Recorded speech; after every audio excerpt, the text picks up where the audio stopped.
आज हम पढ़ेंगे जनरल एग्जामिनेशन का लास्ट पॉइंट एडिमा पढ़ेंगे, ठीक है ना।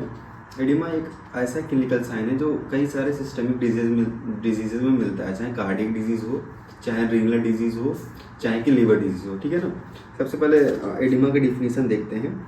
एडिमा का डिफिनीशन होता है abnormal accumulation of fluid in tissue और एक्स्ट्रा वैस्कुलर स्पेस, ठीक है।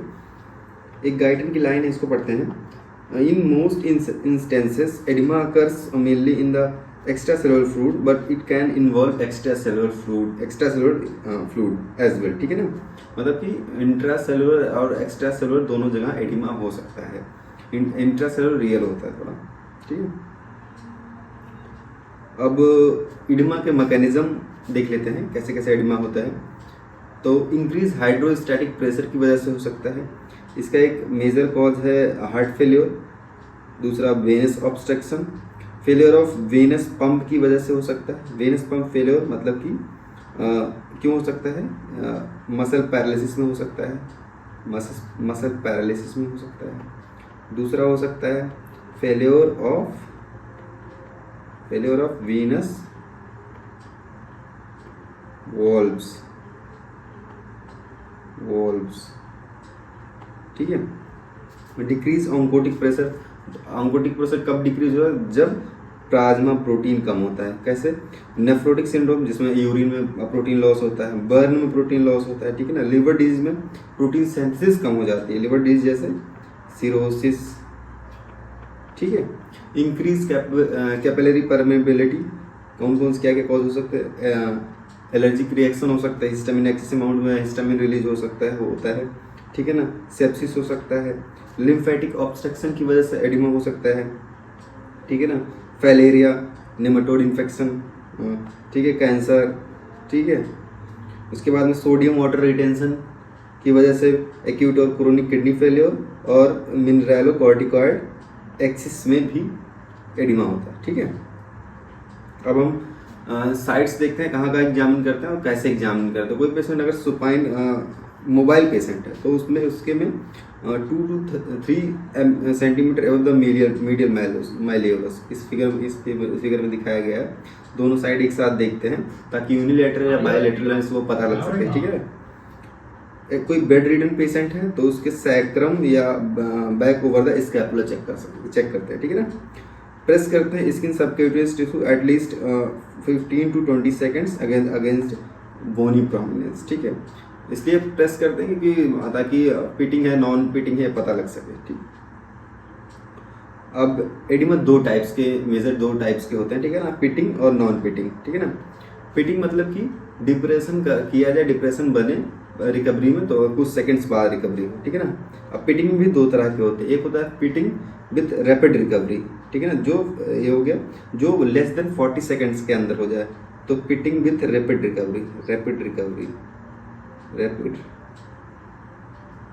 रिकवरी।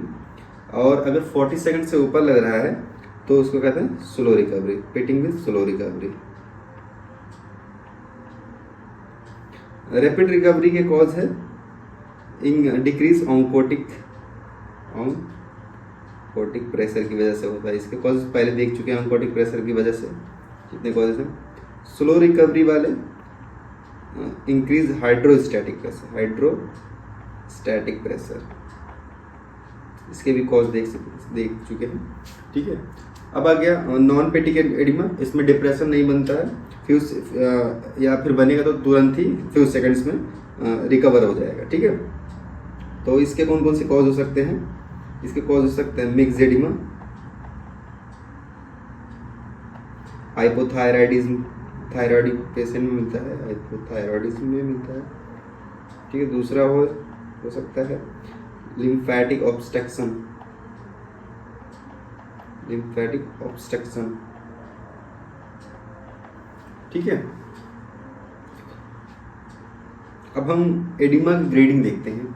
ग्रेड 1 में 2 mm depression rebound immediately, grade 2 में 3 to 4 mm depression rebound in 15 second और लेस, ग्रेड 3 में 5 to 6 depression rebound in 60 second, grade 4 8 mm depression rebound in 2 to 3 minutes, ठीक है।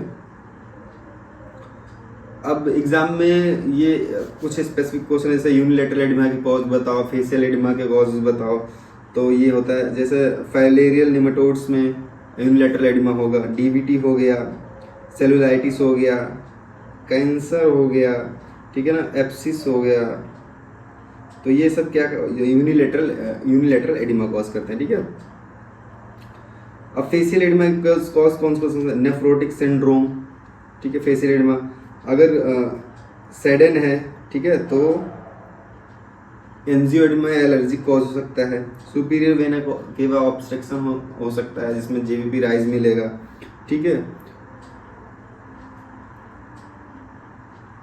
अब हम इंट्रासेलुलर एडिमा भी कॉज देख सकते हैं, रेयर होता है ये।